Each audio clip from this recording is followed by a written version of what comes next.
Salut à toutes et toutes et bienvenue dans cette nouvelle vidéo. Aujourd'hui je me retrouve avec Toby. Donc aujourd'hui on va vous présenter deux... Ah non. Ah bah non, non. pas deux comics. Non. Ah, un comics.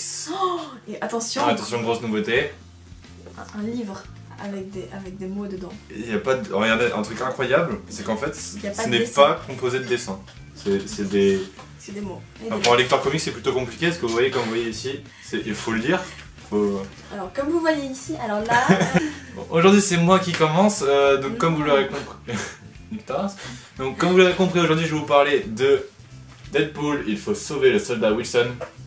Donc si je vous parle de ce comics, c'est parce que j'ai fait dans une vidéo, la vidéo sur The Mask, j'ai beaucoup dénigré les néophytes qui disent qu'ils adoraient Deadpool. Je me suis dit ça se fait pas, faut trouver quelque chose de bon pour qu'ils commencent justement, et il faut encourager les néophytes à en savoir plus. Et ce que je vais faire, bon c'est pas du tout vrai, c'est juste que je voulais vous parler de ce titre. Mais voilà, aujourd'hui je vais vous parler de Deadpool, il faut sauver le soldat Wilson. Wow. Au scénario, on a Dwan Swierczynski, qui a un nom plutôt compliqué, et au dessin on a Jason Person. Alors l'auteur, de ce que j'ai vu, il a travaillé beaucoup chez Marvel et chez DC. C'est aussi un auteur de romans. Et Wow. Tout est dit. Et le dessinateur est aussi un dessinateur qui a travaillé chez les deux gros Big Two, c'est-à-dire Marvel et DC. Donc on se retrouve avec Deadpool qui va être jugé par une commission spéciale du Sénat des États-Unis. J'ai réussi à le dire. Dur à dire. Pour un massacre qu'il a commis avec d'autres personnes de l'arme X, commis il y a 20 ans au Mexique. Ça va être du coup l'occasion de revenir sur l'origine de Deadpool, et en même temps on va aussi passer un peu de temps avec ces personnages qui font partie de l'arme X, qui ici sont Bullseye, qui est le méchant dans Daredevil qui balance des cartes et que vous avez peut-être vu dans le film de merde avec Ben Affleck. Il y a aussi Domino. ouais, Domino. Domino, j'aime bien ce personnage, mais il est très peu exploité. Mais voilà, c'est un personnage féminin plutôt cynique et qui est très badass, un peu badass dans le sens un peu à la mode Black Widow, mais en beaucoup plus cynique en tout cas. Et ensuite on a Silver Sable, que je connais pas très bien, mais qui a en tout cas des très très gros seins. Merci Thomas. Ce qui est bien aussi dans ce récit, c'est que du coup c'est un bon départ, parce que ça nous raconte de nouveau les origines de Deadpool, mais de façon un peu différente, donc je vous laisse découvrir ce qui rajoute de différent dans ses origines. Et il y a vraiment quelque chose d'original dans ce comic, donc faut...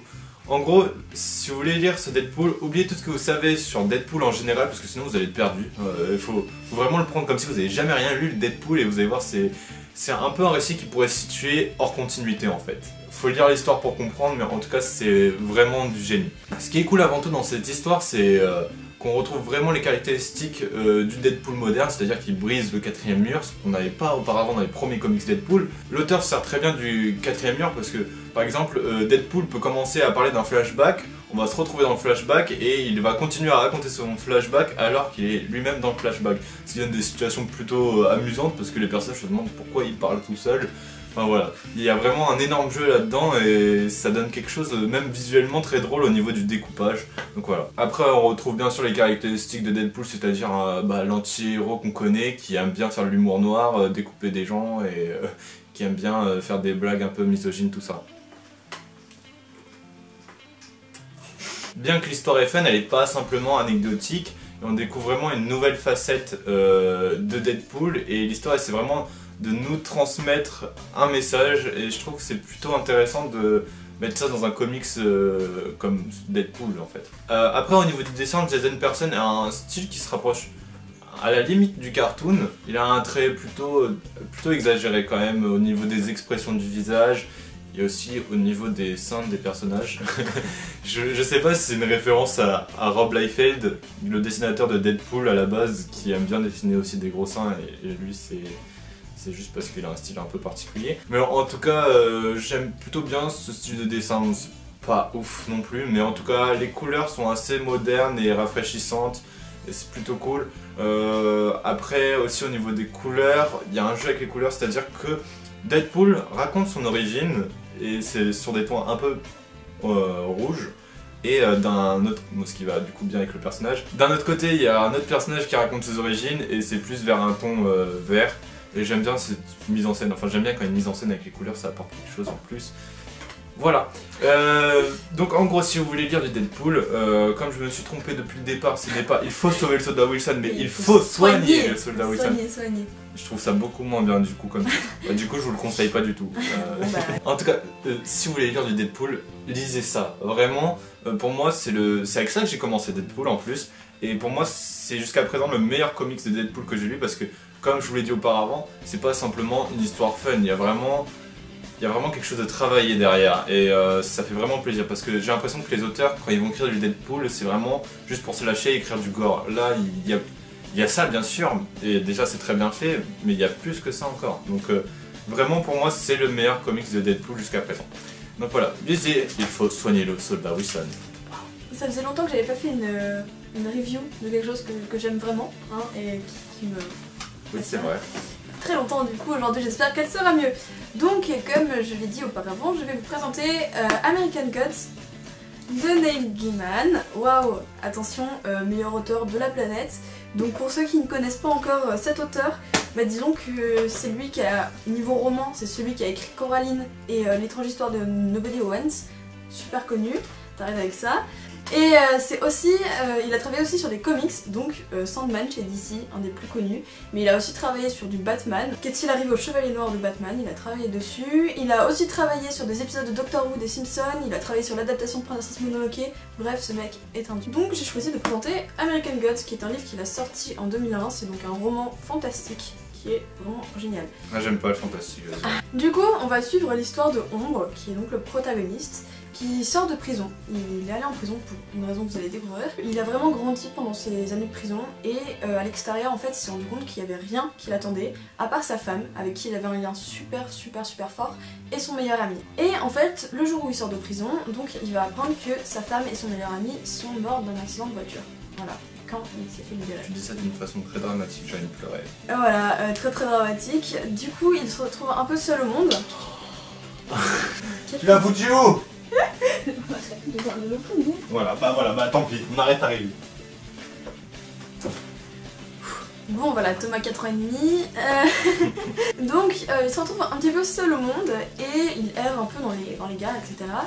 Et au final il va se faire embaucher par un personnage mystérieux qu'on prénomme Voyageur. Et donc il va se faire embaucher comme garde du corps par ce mystérieux personnage qui sort un peu de nulle part et on ne sait pas vraiment pourquoi il l'a embauché, mais il l'a embauché. Et donc de là, il va commencer un long road trip, un long voyage à travers tous les États-Unis.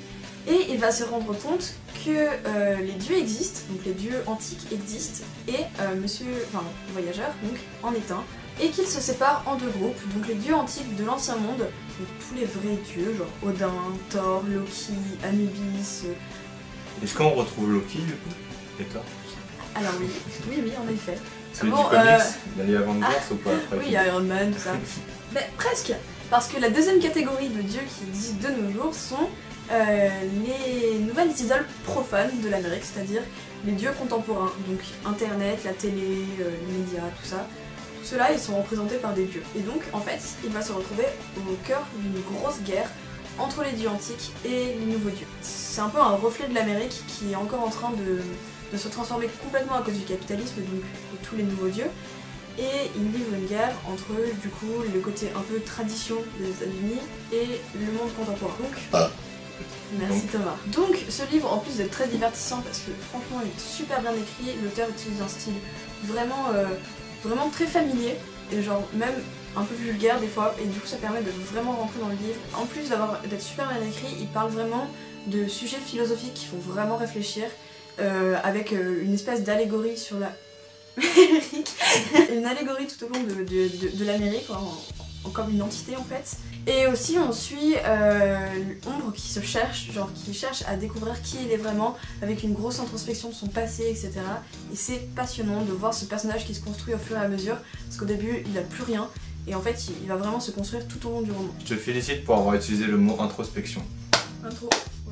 Donc avec ce livre on découvre une nouvelle vision de l'Amérique en quelque sorte, donc une vision très métaphorique un peu, avec vraiment le capitalisme qui joue un rôle très important, sans que pour autant l'auteur prenne parti en fait. Il dit pas forcément s'il préfère maintenant ou avant, C'est juste qu'il expose les deux points de vue et la guerre va arriver à un point où vous allez découvrir. Voilà, je ne dis pas plus. Je vois pas où le rapport avec Donald Trump. Alors, donc, il faut savoir qu'il y a une suite à ce roman, donc il fait 600 pages environ, il y a 20 chapitres. Il y a une suite à ce roman qui est une nouvelle, qui s'appelle Le Monarque de la Vallée, où ça exploite un peu plus le personnage d'Ombre en lui-même et pas tous les autres personnages. La vraie raison pour laquelle j'ai décidé d'en parler aujourd'hui, attention, c'est parce qu'il y a une série qui va sortir bientôt sur ce livre, et qui va être vraiment très très bien. Donc ce sera le même titre, donc American Gods. Ça va sortir en 2017, là ils sont encore fin de tournage. Alors il y a même eu un trailer en fait qui est sorti au San Diego Comic Con de 2016, donc le 22 juillet. Wow. Et aussi, il va y avoir une série de comics sur American Gods. Et il va aussi y avoir une série de comics parce que, comme je l'ai dit un peu plus tôt, Neil Gaiman bosse sur des comics, donc voilà. Est-ce qu'après c'est vraiment lui qui va scénariser? Alors oui, c'est vraiment lui qui va scénariser, et le point très important en fait de la série, c'est que Neil Gaiman, en fait, il est à fond dedans, genre il suit de très très près tout ce qui se passe dans la série. Là, la première saison va suivre les 3/4 de ce tome-là. Donc ce sera tout le voyage dans l'Amérique, ça va être génial. Et la deuxième saison se passera dans la deuxième partie du bouquin. Et attention, mon fangirl, voilà, ma déesse, enfin mon dieu préféré dans le livre, qui est donc Média, est joué par Gillian Anderson. Donc Scully de X-Files, tout est lié. Donc voici exactement pourquoi je vous conseille de lire American Gods. C'est parce que c'est merveilleusement écrit, l'histoire passionnante. Je lis pas beaucoup, genre vraiment pas, j'aime pas lire, et pourtant ça je l'ai fini mais super rapidement. D'ailleurs je suis en train de le relire une seconde fois pour bien être à jour pour la série qui va être géniale. Vraiment, allez voir le trailer. Et on remercie qui? Merci Jackie. Merci Laurent. Donc comme vous l'avez compris, on vous conseille, du coup il faut soigner le soldat Wilson. Et pas il faut sauver. Et oui. Chez Panini Comics, donc le format n'est pas le même que celui-là parce que moi je suis en format souple, mais il est ressorti en format cartonné et c'est beaucoup mieux. Voilà. Et donc, American Gods, j'ai lu à 8,90 €. Waouh. Enfin, d'autres éditions c'est pareil de toute façon. Et donc je profite de cette vidéo pour vous annoncer aussi parce que ma montée au Comic Con de Paris le 22 octobre et peut-être le 23.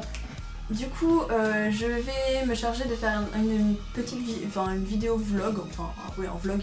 Je vais rencontrer Elisa Douchkou, donc voilà, il va y avoir une grosse partie là-dessus et je vais pouvoir parler de choses dont je ne parle pas forcément dans les vidéos parce que ça va pas trop avec le thème. Et du coup, s'il y a des gens qui vont au Comic Con, et ben j'y serai le 22 octobre si tu jamais. seras cosplay en quoi? Alors, waouh, en gros je serai cosplayée et ben donc en Buffy, voilà, pour aller de pair avec Faith. Voilà. Du coup, s'il y en a qui montent, qui vont au Comic Con le 22, bah venez me dire bonjour, ça sera cool parce que voilà, écoute, il n'y aura pas Thomas avec moi. Donc, moi je serai à la PCE mais c'est pas maintenant donc voilà, donc vous ne verrez jamais tous les deux en convention. Quel dommage. Du moins pas cette année, enfin je pense pas. De toute façon je pense pas venir au Comic Con parce que l'année dernière j'étais déçu de la convention. Et puis aussi que je peux pas faire deux conventions et à choisir entre Comic Con et Paris Comic Expo. Je préfère largement Paris Comic Expo. Guettez la page Facebook aussi parce que il va peut-être avoir un truc, je suis pas encore tout à fait sûr. Donc voilà, c'est pour ceux qui souhaitent liker, bah allez-y. Et du coup, on se retrouve la semaine prochaine avec de nouveaux titres. Normalement, si tout se passe bien, oui, tout se passera bien normalement. Peut-être pas que ce sera deux comics, on verra. En tout cas, obligatoirement, il y aura une prochaine vidéo. Waouh. Ou pas si on meurt. Parce qu'on en a la orange là. Au revoir et que la force soit avec vous. Ça ne marche pas.